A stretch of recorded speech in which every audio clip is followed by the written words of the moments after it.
You know that shock you get when you attend a birthday party and you realize half of the people there seated at the table used to be your friends, like your good friends. Now you can't even hold a proper conversation with them. That actually happened to me recently. We laughed, had a toast, but the vibe had actually changed. People I once called daily now felt like strangers. The worst part is the fact that I caught myself wondering if I was the problem. That was when it actually clicked that most of your friends won't make it to 30.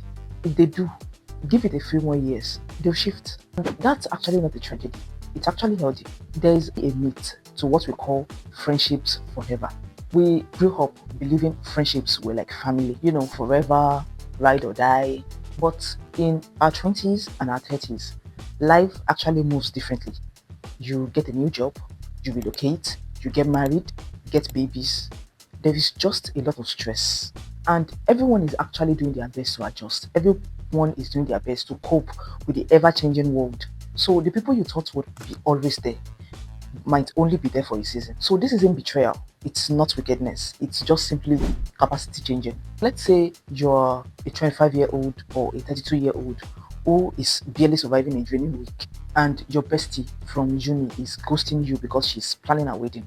Another friend of yours who was a good friend to you just relocated and actually only remembers to text now, maybe once a month or every few months. The actual thing is, they didn't consider you a bad friend, and that's not the reason why they stopped keeping in touch. You're not a terrible person, you're not a terrible friend, you're just living through what people, psychologists call the friendship life cycle, where a natural pruning happens as you grow. Once you're able to understand this, you stop panicking, you stop blaming yourself. You actually start choosing better. So I need you to picture your friendships in three rings. So we have the inner ring, which has about 3 to 5 people. These people are the ones who clap for you when you win, they cry with you when you're hurt, and they correct you with respect. Then we have the middle ring, which consists about 10 to 15 people. These people are actually people you genuinely like, but you don't call them daily. There is no need. You guys are not that close. This set of people are great for dinners, they are great for projects, they are great for hangouts. Then we have the outer ring, which comprises of about 50 people. They're your colleagues at work, your buddy in the gym, your old classmates, your church members. These guys are cool with you. You're cool with them, but they are not intimate. They are not super close with you. People are meant to move in and out of each ring. Someone in your inner ring last year might actually slide into your middle ring this year. And that is actually not failure. It's the seasons. I once had a friend I spoke to every single day before she got married. We always called each other, we tested each other in the middle of the night. Fast forward to 2 years when she moved abroad with her husband. Ever since she moved, we talk maybe once or twice a year. Does it hurt? Absolutely. But was it betrayal? No. That was a season. It was just a season. Once I accepted that, once I saw it for what it was, I started handling it better. I started enjoying the moments, the little moments we had to talk to each other in the year. I started enjoying them. I started appreciating our friendship more. But you need to understand this, that not every friend is forever. Some are for seasons. And also, you need to understand that not every friendship is ever going to end quietly. Some actually break because of betrayal. I once helped a friend prep for a big job interview. I shared my notes. I gave her practice questions. On that day, I practically woke her up. I called her, to wish her my very best in our interview. And 2 weeks later, I saw on LinkedIn that she got the job, but she never told me. So I called her and asked her why, and she was like, "Oh, I didn't want you to feel bad." That was actually weird to me because if I got a new job, I'm definitely going to call my friend to say, "Hey, I got the job. Thank you for prepping with me. Oh, it's amazing. I'll take you out. I'll treat you to lunch and stuff like that." So I didn't get what she was saying. I didn't get where she was coming from. I sat down and I actually realized something. Some friendships only survive when you are struggling. The moment they feel that they've overtaken you, the honesty, the closeness, everything else disappears. And if trust is replaced with comparison, that friendship is already expired. So, what are the red flags to watch out for in your friendships? One, you feel smaller every time you hang out. They downplay your wins with sarcastic comments. If you're happy for someone, just say, "Hey, I'm so happy for you. I'm so glad for you." The moment they keep adding sarcasm, just run. Three, you can't trust them with your personal struggles. You would never be able, like deep down, I can't confide in this person. I can't tell this person what I'm going through because they would never be helpful. These guys will not empathize with you. They won't sympathize with you. They would They won't even be able to succeed in acting like they care. They'll only show up when they need your money, your help, or they want to gist.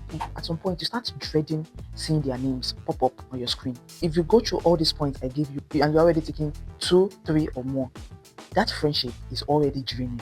And anything that drains you needs a decision fast. Here's a simple tip. If you hide your wings from someone who is close to you or someone who is supposed to be a friend, your spirit already knows that person is not for you. You need to quit that friendship. So how do you step back from these kinds of friendship without being weird about it, without being problematic or encountering any problems? Number one, you downgrade. Not yourself.